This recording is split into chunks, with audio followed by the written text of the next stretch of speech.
Dans ce premier exercice, une masse M suspendue par un ressort de raideur K et un amortisseur de coefficient de frottement alpha oscille verticalement sous l'effet d'une excitation F.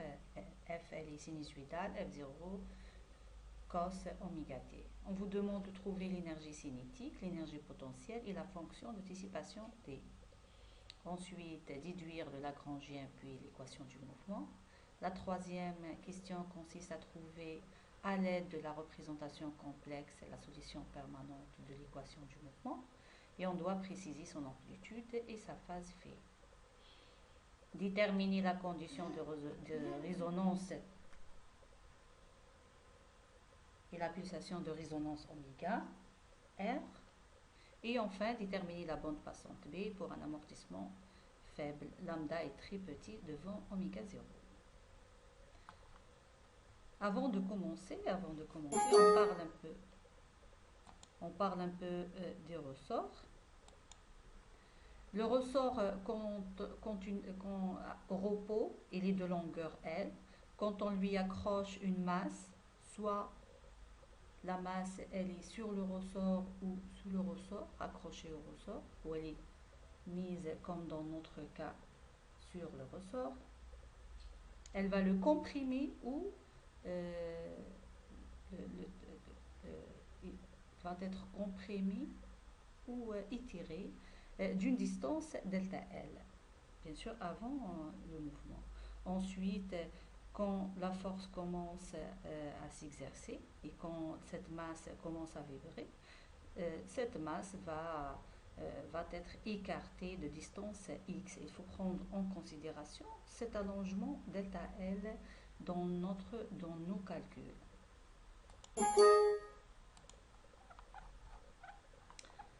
Alors, on vous demande de déterminer, il faut déjà observer le sens du mouvement, le sens ici selon la flèche ici sur laquelle est indiqué Y, c'est le sens du mouvement. F, elle est appliquée sur la masse. Il y a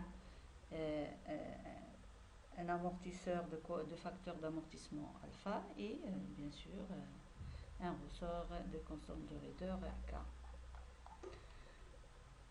Pour le calcul de l'énergie cinétique, M est en translation suivant EY, alors T est égal à 1 demi mv carré.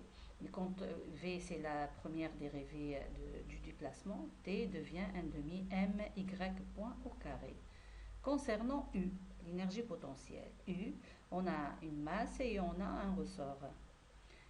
U c'est l'énergie potentielle de pesanteur plus l'énergie potentielle élastique, UM plus UK. La masse, elle est en train de descendre, elle prend le signe moins mgh, plus 1 demi KY. Il faut ajouter l'allongement initial, Y0, la puissance 2 plus la constante. Bien sûr, cette équation, on va la noter 1. Il faut la simplifier. Il faut simplifier l'expression de U et trouver Y0. Pourquoi simplifier?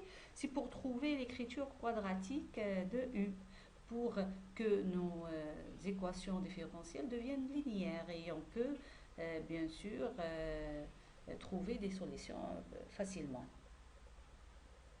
Il faut simplifier l'expression de U et trouver Y0, ou tout simplement trouver la condition d'équilibre. À l'équilibre, le potentiel, à l'équilibre, notre système ne bouge pas, il est à l'équilibre bien sûr. Son énergie potentielle est constante. Alors la dérivée de l'énergie potentielle par rapport au déplacement est égale à 0. Pour Y est égal 0. Avant de commencer le mouvement, Y est égal à 0. On va ensuite dériver et on va trouver la condition d'équilibre. C'est cette condition-là. On va remplacer 2 dans 1. On va simplifier cette multiplication. Y plus Y0 le tout au carré, c'est Y carré plus Y0 carré plus 2Y fois Y0 qui multiplie 1 demi K. Et quand on trouve le terme 1 demi ky0 au carré, on va l'ajouter à la constante parce qu'en réalité, y0 c'est donné, k c'est donné, et tout ça, c'est une constante qu'on doit l'ajouter au terme constante. On va simplifier, on va sortir y en commun et on va retrouver cette condition, euh, cette condition d'équilibre qui est égale à 0, qui multiplie y, c'est égal à 0, et on va seulement trouver u égale 1 demi ky0 plus la constante. Pour la fonction de dissipation, d est égal à 1 demi alpha v carré, bien sûr, v c'est la première dérivée du déplacement et ça devient 1 demi alpha y point au carré. On va écrire le Lagrangien, L égale t moins u, et on va remplacer par les expressions de t et u. Ensuite, pour trouver l'équation différentielle, on doit utiliser le formalisme du Lagrange. D sur dt, d rang L sur d rang y point, moins d rang L sur d rang y, plus d rang d sur dy point égale f0 cos oméga t. Et on va dériver la dérivée d rang L sur d rang y, et on va seulement traiter les termes qui multiplient y point.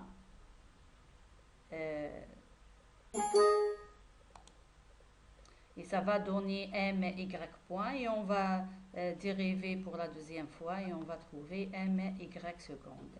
dl sur d rang L sur d rang y, on trouve moins ky, d rang d sur d rang y point est égal à alpha y point. Et on va remplacer tout ça ici, on va faire comme une concaténation.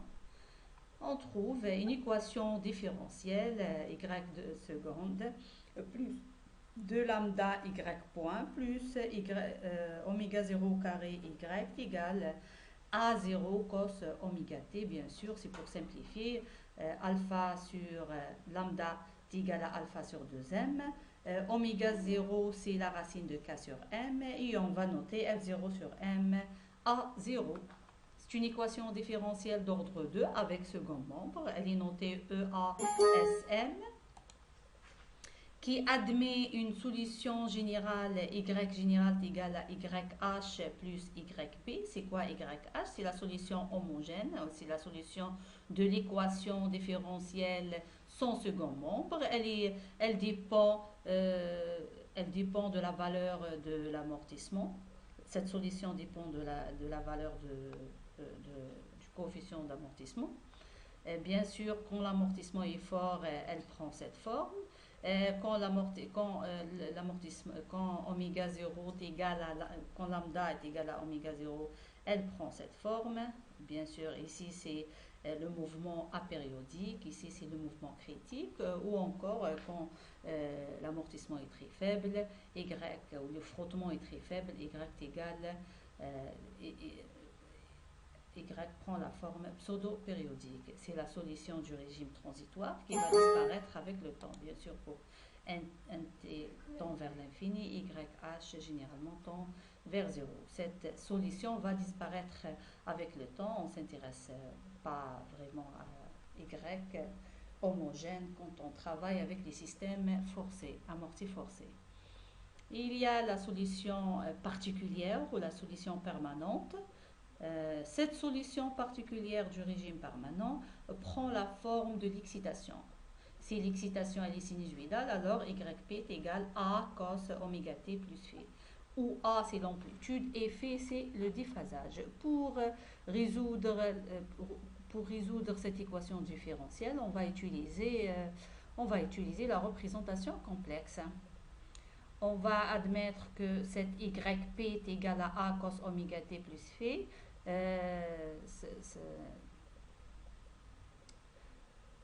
Y associé à cette écriture est égal à A exponentielle G oméga t plus phi. Bien sûr, la représentation complexe qu'on vient de voir en première série. On va simplifier, on va développer bien sûr cette écriture et on va trouver que ce terme A exponentielle G phi représente la représentation complexe de l'amplitude A où l'amplitude c'est le module de ce terme complexe et l'argument de ce terme complexe c'est la phase phi. Il suffit alors de trouver le complexe associé à cette amplitude pour trouver l'amplitude et la phase. Alors, y est égal à A, bien sûr, A associé, hein, le nombre complexe associé à l'amplitude, exponentielle G oméga t, et on va dériver Y point. Y point est égal à AG oméga exponentielle G oméga t, et Y second égal à moins A oméga carré exponentielle G oméga t. Il faut noter aussi que cette partie-là de l'équation, elle peut être représentée par la représentation, par l'écriture complexe. A0 cos oméga t peut être écrite sous la forme complexe A0 exponentielle G oméga t. Je remplace dans cette équation-là, que j'ai notée 2 étoiles, et on va simplifier le terme exponentielle G oméga t qui se répète dans cette équation. Et on va sortir A, ou le nombre associé à l'amplitude, nombre complexe associé à l'amplitude, qui est égal à A0, oméga 0 carré moins oméga au carré, plus G fois 2 lambda oméga. L'amplitude, c'est donné. L'amplitude, c'est donné par cette expression. Je remplace par les expressions de oméga 0 carré et lambda. Et quand on trouve l'amplitude A et la tangente de phi, bien sûr la tangente c'est parce qu'on a un rapport, c'est moins la partie imaginaire sur la partie réelle. Écoutez, quand vous trouvez les expressions, il faut toujours remplacer par l'expression de oméga et par l'expression de lambda retrouvée ultérieurement, bien sûr. Ici, lambda est égal à alpha sur 2m, oméga 0 est égal à k sur m. Et bien sûr, A0 est égal à F0 sur m. On vous demande de trouver la fréquence de résonance. C'est la fréquence pour laquelle, bien sûr, c'est la fréquence pour laquelle l'amplitude, A est maximale. Et quand on dit A, elle est maximale, on parle de la tangente ici, hein, au maximum. Et ici, c'est la dérivée de A par rapport à oméga égale à 0. C'est mathématique. Hein.